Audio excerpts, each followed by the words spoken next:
it seemed like the big star of the show was Sucker Punch's new game, Ghost of Tsushima. Not what I expected from that studio at all. Yeah. That's a wild detour.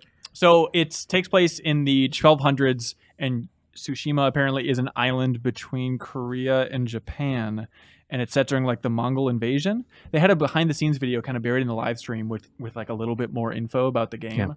But the way they were talking about it in that video had me very excited, because they're not referencing Breath of the Wild specifically, but the way they were talking about it, about like there's no waypoint marker. It's all just you look out, see where you want to go, and go there and explore.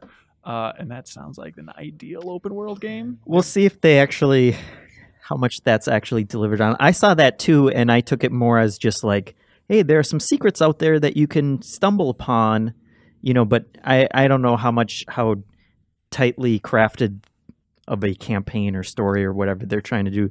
But I just like the idea of them. It's kind of the same appeal of Assassin's Creed Origins, of like giving you this historical setting and hopefully creating a really interesting world that you don't really know much about, that you can go out and just kind of explore. Yeah, I got into it because it looked like open world Tenchu. Oh, interesting. Like, I was like, yeah, they're bringing this back. And of course it wasn't that, but you know, it sort of looks like that, and that's what I want. It is weird just seeing that setting and realizing there haven't been too many games. I mean, recently For Honor kind of had a samurai vibe, and it was a good looking game, but outside of that, like an open world Feudal Japan game, unless I'm missing something. There aren't that many Feudal Japan games. There's plenty of Feudal Japan games. There's like Total War, right?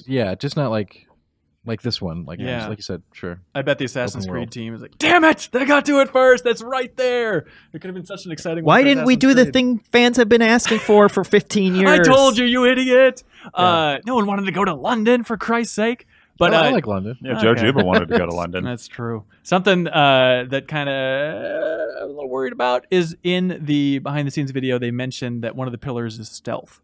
All right, I'm out. Really? Yeah, I cannot stand stealth games, and I don't like stealth sequencing games.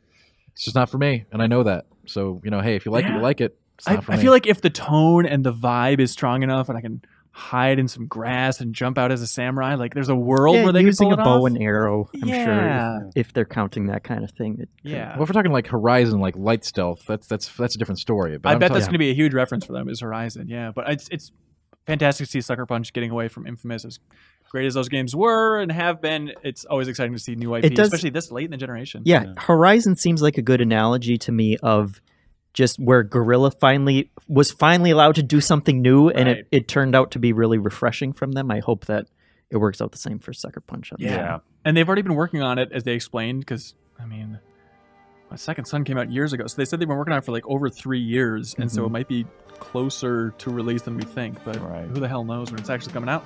Thank you so much for watching this excerpt from the Game Informer Show podcast. You can subscribe to the audio version and listen to new episodes airing every Thursday. We cover big games on the horizon, games that we've just reviewed. We have long-form developer interviews, a lot of fun stuff, so check it out every Thursday.